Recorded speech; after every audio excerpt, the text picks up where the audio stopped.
এই সেই বান্দুরার শাহী ভাঙা মসজিদ।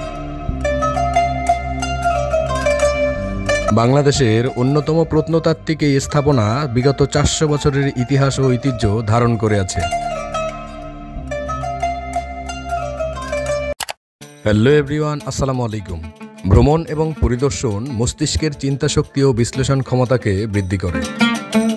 সময় পেলেই হুটহাট করেই ঘুরতে যাওয়া একটা বদভ্যাসে পরিণত হয়েছে।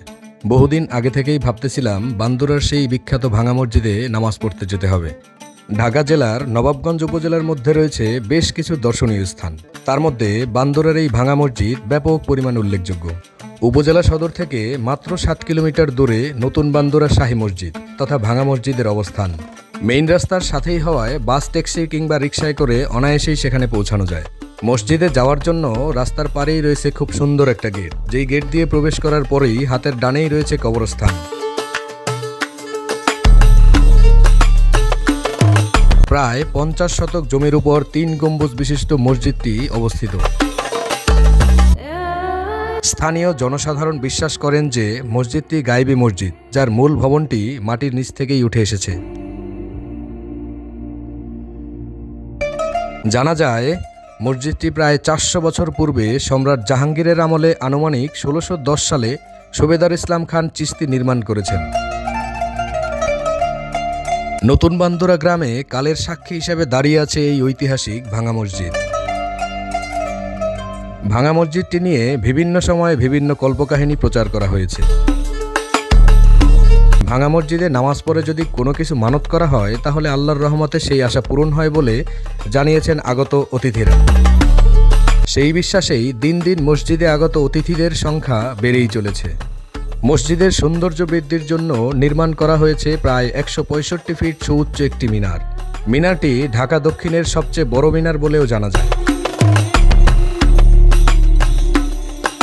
ইতিহাস পর্যবেক্ষণ করলে দেখা যায় এখানকার এই জায়গাগুলো একেবারেই ছিল বনাঞ্চল, যা মোগল সম্রাটদের কাছ থেকে 1880 সনে হিন্দু জমিদারেরা পত্তন নেন। তৎকালীন হিন্দুরা তাদের ব্যক্তিগত বসতি স্থাপনের জন্য সেখানকার বনাঞ্চল নিধন শুরু করেন। বনাঞ্চল পরিষ্কারের সময় হঠাৎ দেখতে পায় এখানে একটা মসজিদ ঘর, যার উপরের কিছু অংশ ভাঙা। তখন থেকেই এই মসজিদের নাম হয় ভাঙা মসজিদ। সেই সময় সেখানে মসজিদ নির্মাণের বিভিন্ন সরঞ্জামাদি পাওয়া যায়, তবে সময়ের সাথে সাথে সেগুলো হারিয়ে গেছে। এরপর মসজিদের দেখাশোনার দায়িত্ব পালন নেন স্থানীয় আলফু ফকির, দুদু মীর, আবেদ আলী মীর, গোলাপ মাতবর, মইজুদ্দিন, গহের আলী খন্দকার সহ স্থানীয় জনসাধারণ। 400 বছর পুরনো এই মসজিদের উপর মানুষের রয়েছে অন্ধবিশ্বাস। দূর দূরান্ত থেকে মানুষ এখানে চলে আসে নামাজ আদায়ের জন্য, আর সবাই চিন্তা করে এখানে নামাজ পড়ে যদি আল্লাহর কাছে কিছু প্রার্থনা করা হয় তাহলে সেটা নাকি পূরণ হয়। আমি তো ওখানে নামাজ আদায় করতে গিয়ে একটা বিষয় দেখে একেবারেই অবাক হয়েছি, আর সেটা হচ্ছে শুধু মুসলিমরাই নয়, হিন্দু সম্প্রদায়ের মানুষ এখানে যায় কিছু মানত করার জন্য। এই যে এখানে দেখতে পাচ্ছেন মহিলারা মসজিদ স্পর্শ করে মনে মনে কিছু একটা বলতেছে, আসলে মনে মনে কিছু একটা চাচ্ছে আল্লাহর কাছে। এখান থেকে টাইলস করা গম্বুজওয়ালা যে মসজিদটুকু দেখা যাচ্ছে সেটাই আসলে প্রকৃত ভাঙা মসজিদ। সময়ের পরিক্রমায় মসজিদ কিন্তু আরও বড় করা হয়েছে। মসজিদের এই মেইন ফটকে মানুষ তাদের সাধ্য অনুযায়ী সিন্নির জন্য টাকা পয়সা দিচ্ছে, আর এখানকার এই সিন্নির টাকা পয়সা দানের ক্ষেত্রে হিন্দু মুসলিম সবাই মিলে অংশগ্রহণ করতেছে।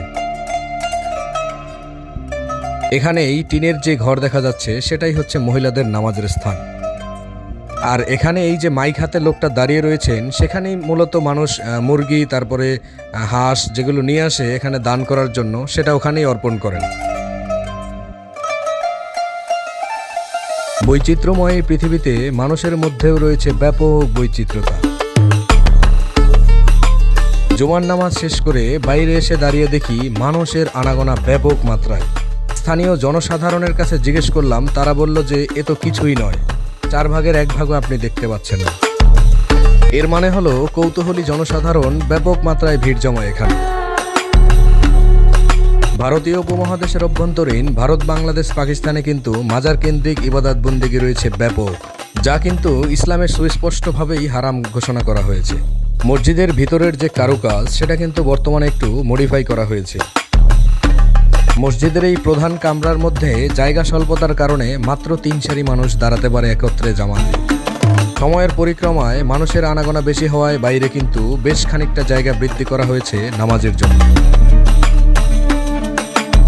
আমার দেখা মতে যেহেতু জনসাধারণ 4 ভাগের 1 ভাগ, তার মানে তো স্পষ্ট বোঝাই যায় এখানে কত মানুষের আনাগোনা হয়।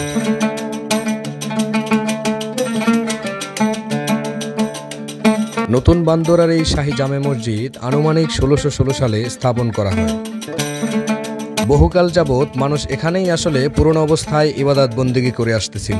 এর পুনঃসংস্কার করা হয় 2016 সালে।